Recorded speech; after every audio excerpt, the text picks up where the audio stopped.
Our podcast is about connecting the people that make up our schools, our students, professors, and staff.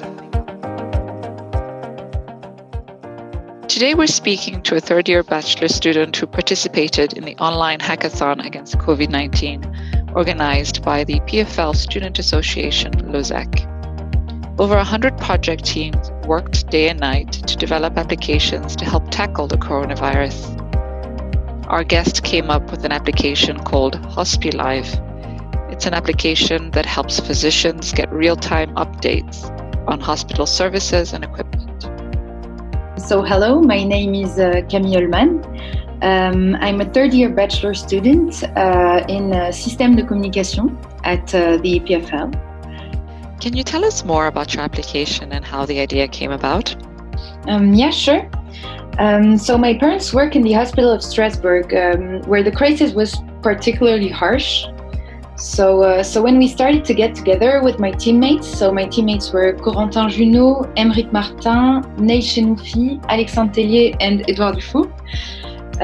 So when we started to get together to decide what we would do for the hackathon, I asked my parents if they had any idea of how an application that would work on smartphone could help them manage the crisis, because I knew there was a lot of problems and it was really hard at the hospital at that time.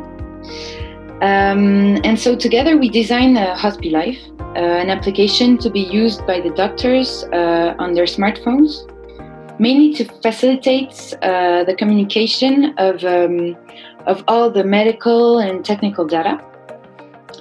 And so the main idea is that each doctor would keep his information, so information about his patients and his units, updated at all time. So every time there's a change, the doctor could inform it on the app. And in return, every doctor can see all the entered data of all the hospital. So this actually was a big improvement, because without it, sometimes doctor would have to repeat the same information to several different people. Or sometimes to get one urgent information, a doctor would have to call several different units, which could take very long, and that was a big problem. So just to be clear, the application is not to replace the current system. It is just to add on during crisis period to help. Because in usual circumstances, the current system works very well. What was your contribution to the project? Yeah, my contribution was principally in conception. So how the app works, what it does, how to keep it simple. So I did a lot of the interface design, with always constant feedback from my parents and their colleagues, resuscitators, a lot of different doctors. And what have you learned from this experience, Camille? Actually a lot, because there was only Corentin Junot that had some experience with application implementation. So he made the global decisions, and then we all learned different skills. And we separated the work so we could start developing. Also, personally, since finally I took this project as a semester project, I also had a big report to build on the application. So this also taught me a lot, as it was my first time writing a report. What challenges did you face while working on the app?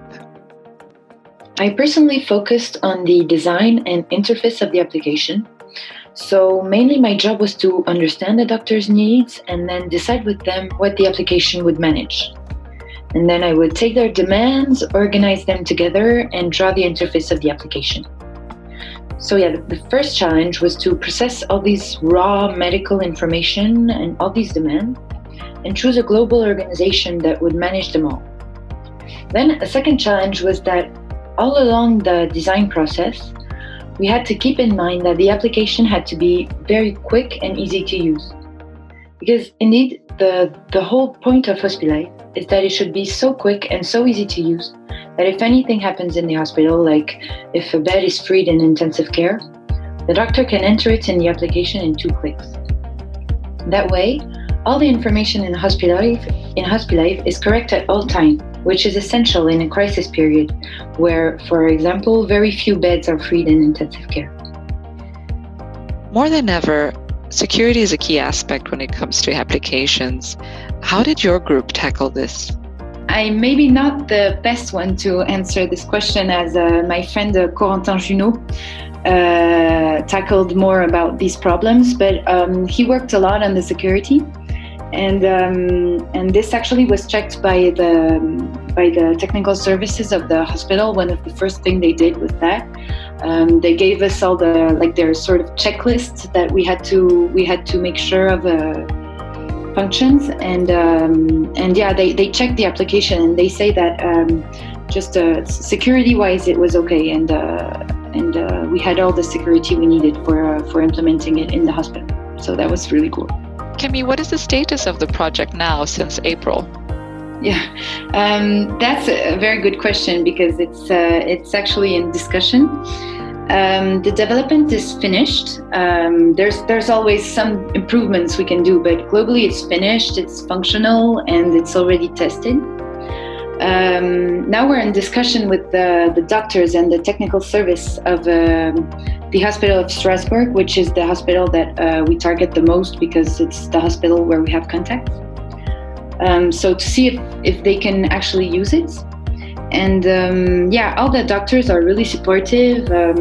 They really want to implement it because they know that in the case of another wave or another crisis of the virus, it would be very helpful. Now the goal is to convince the technical service of the hospital, because our application is actually a solution to a possible future problem, which we're not even sure that's going to happen, and not an actual one. So it's harder to get things to move. What are you the most proud of, Camille, about your project, Hospi Live? That's a good question. Well, first of all, it's the first time I really do a project by myself, and not for the credits or not for the grade. It was just something to help, and so I guess that's something that makes me proud. Also, the fact that the doctors who will actually test it are my parents. It's more satisfying because they can have like real feedback, and they can really tell me when things are good and when things aren't. And I guess I'm also proud. I'm also proud to have found a problem to really help my parents and their colleagues, but to really help in hospital. I think it's not given to anybody. Like we can't always do what we want, and I guess we found a way to really make a difference.